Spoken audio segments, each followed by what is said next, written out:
সালে 28শে নভেম্বর উনি আমাদের পুরাতন কারাগার আছে তার সামনে থেকে হাসিনার বাহিনী গুম করে নিয়ে যায়।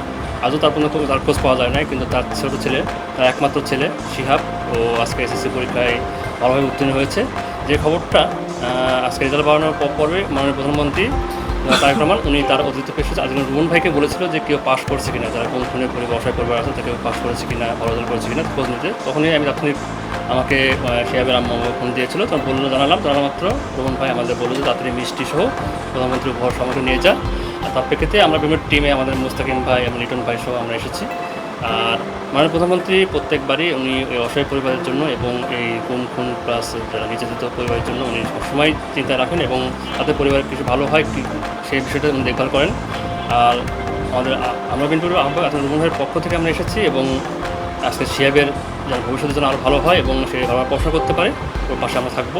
কারণ আজকে এই দিনটা যেমন আজকে আমার জন্য অনেক আনন্দের, তেমন এটা অনেক কষ্টের একটা, কারণ আর বাবার অনেক স্বপ্ন ছিল ছেলে বড় হবে, ছেলের বড় হতো সে দেখতে পারলো না। আজকে সবাই খুশিতে সবাই হাসে, আর আজকে আমরা সবাই আনন্দে খুশিতে আমরা কেঁদে ফেলছি। সবাই এতদিন শুনছি যে মানুষ খুশিতে কাঁদে, কিন্তু আজকে নিজেরা যখন সেই আনন্দে খুশিতে কাঁদছি তখন নিজে বুঝতেছি যে আসলে সুখেরও কান্না আছে।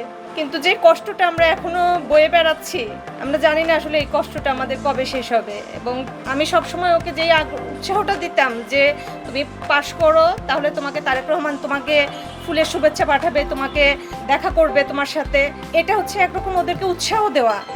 এই উৎসাহটা হচ্ছে ওদের অনেক কাজে আসছে যে একজন প্রধানমন্ত্রী দেখা করবেন, যেই দলের জন্য ওর বাবা আজকে গুম হয়ে আছে, সেই দলের প্রধান ওকে আজকে শুভেচ্ছা জানাবে, এটা অনেক বড় একটা পাওয়া। আর মিথুন ভাই তো সবসময় আমাদেরকে আজকে থেকে না, একদম ছোট থেকে আমাদেরকে বাচ্চাদেরকে দেখে আসছে। আজকে সেই যে বাচ্চা ছিল তার এই বয়সী এইটুকু, আজকে তার সমান দাঁড়ায় গেছে। তার সময় অনেক চলে গেছে, কিন্তু আমরা যে ছবিটা নিয়ে দাঁড়াই সেই ছবিটা ওই একই জায়গায় একই রকম আছে, ছবিটার কোনো পরিবর্তন হয় নাই। ওর বাবার চেহারার আজকে আমাদের কাছে ওই একই জায়গায় এসে আটকে আছে। আমি তো আজকে আমার এসএসসি রেজাল্ট দিচ্ছে, রেজাল্ট দেওয়ার পরেই মিথুন আঙ্কেল, তারপর আমাদের যে মাননীয় প্রধানমন্ত্রী তারেক রহমান, ওনার পক্ষ থেকে মিথুন আঙ্কেল আসছে, আমাকে ফুলের শুভেচ্ছা দিয়েছে, মিষ্টি খাওয়াইছে, তারপর আমাকে আরও উপহার সামগ্রী দিয়েছে। আসলে এটা বলে বোঝানো যাবে না যে এই খুশি হয়েছি, কারণ কেউ তো আমাদের পাশে আছে, কারণ এই সময় কেউ থাকতে চায় না, তাও মিথুন আঙ্কেল আসছে প্রধানমন্ত্রীর পক্ষ হয়ে। তার জন্য আমি মিথুন আঙ্কেল এবং প্রধানমন্ত্রীকে আমি আমার আন্তরিক শুভেচ্ছা জানাচ্ছি, তিনি যেন আরও আমাদের সাথে থাকে।